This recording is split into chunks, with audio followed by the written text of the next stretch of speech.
Good morning, class. Today we'll discuss the last topic of the chapter, that is wildlife.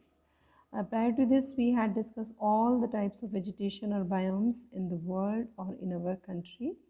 But when we talk about the wildlife, we know that 89,000 animal species are found in India. And we have the different pictures, I'll show you later. Till then, we take the different animals which are found in which region. So when we talk about elephant, this is found in India, that is in Assam, Karnataka, and Kerala. When we talk about one horned rhinoceros, it is found in Assam, West Bengal.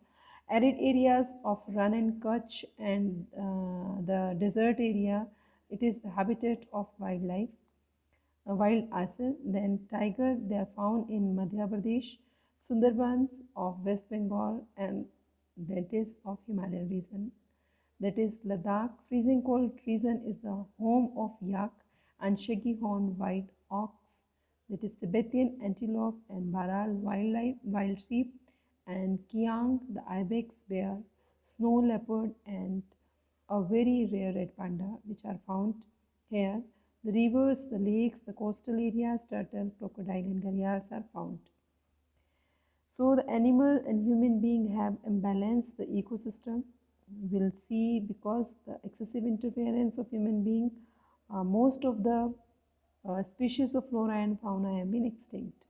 When we talk about 1,300 plant species are endangered and 20 species are extinct, and very few animal species have been also extinct, endangered. The main cause of this extinction is that human being, because pollution is one of the another reason, and due to the chemical industrial waste, acid deposits, introduction of alien species, and reckless cutting of the forest to bring land under cultivation, and inhabitations of the ecosystem is also imbalanced.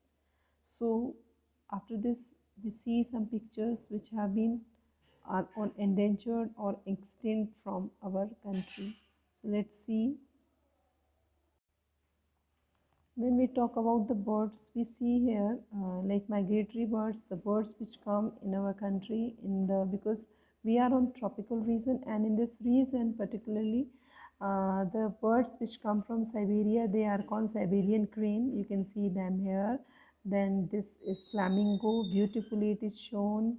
Then when we talk about the another, like this is yak, then this is the Viral, which you read in the topic wildlife, that Kiang, then shaggy horn white ox, then Tibetan antelope, wild sheep, ibex,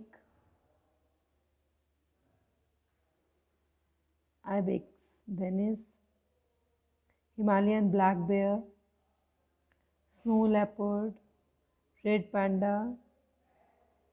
So here another picture we'll see in south. When we talk about, that is Nilgiri. Nilgiri, you can understand here when we draw this map, India. So this is the Western Ghat, Eastern Ghat. This particular joint is that Nilgiri. Then Nanda Devi, Uttaranchal. When we study reserves, so we have 12 bioreserves. Nokrek, Meghalaya. Then Great Nicobar, Andaman and Nicobar Islands. Then Gulf of Mannar. Then Assam, Manas. Then Sundarban, West Bengal. We read this, we have seen. Similipal, Orissa, that is Dibru, Sekhwa, that is Assam, and another is Diang and Dibang in Arunachal Pradesh, Panchmari in Madhya Pradesh. Then elephant, which are found in Karnataka, Assam, we read. Then rhinoceros in Assam, then lion. Then these beautiful pictures you can see, the royal tiger of Bengal. The multicolors you can see here, white, brown, red, and black with white with black strips, Royal Bengal tiger. Then the camel, Then it is wild ass, which is found in desert or run of Kutch area. Then peacock, then desert fox.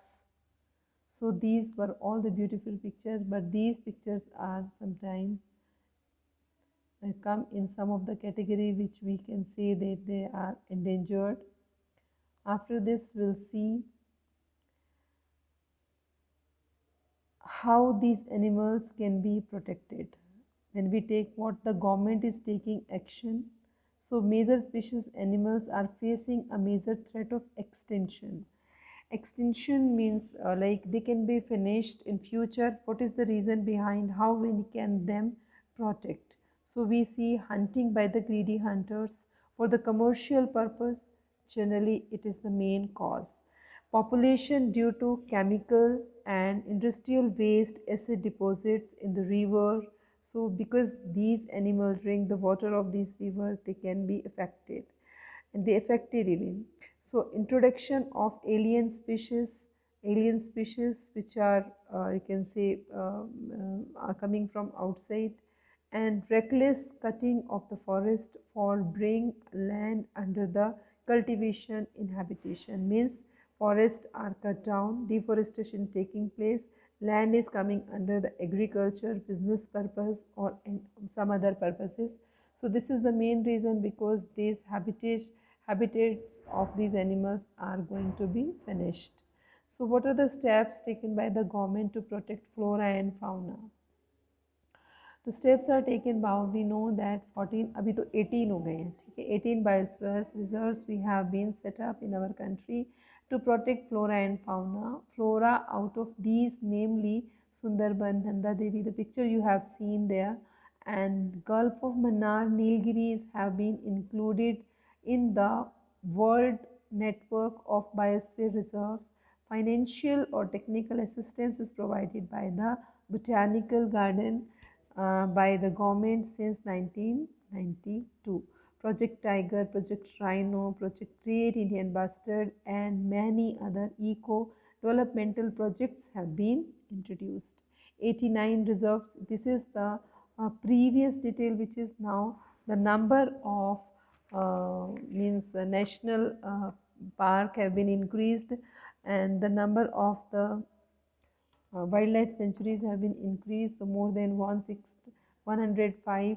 These are the national park now, wildlife sanctuaries, and they have been more than 500 added, and zoological gardens set up. So this is the steps which have been taken from the government side.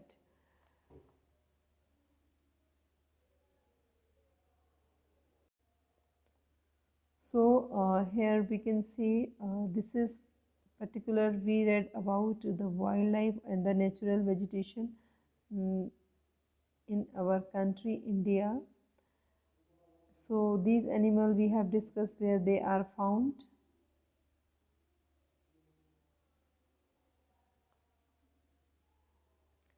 The chapter was basically to make you aware about all the things which are on endangered, threatened, and going to be extinct or have extinct, so that we can know the value of all these flora and fauna in our life. When we talk about the biosphere reserves, mentions three main objectives. So biosphere reserves are multi-purpose project areas where every plant and animal species will be protected in its natural habitat. Major goal of setting up these reserves is to preserve genetic diversity and crucial nature ecosystem.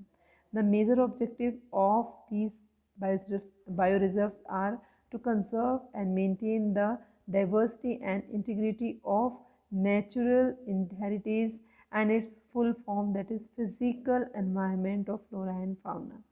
To promote these to promote the research on ecological conservation and other aspect of environmental preservation, then provide facilities for education, awareness and training so that we can protect them in future. Now this all about the chapter. Hope you understood. Revise it, take reading again and again. Thank you. Have a nice day.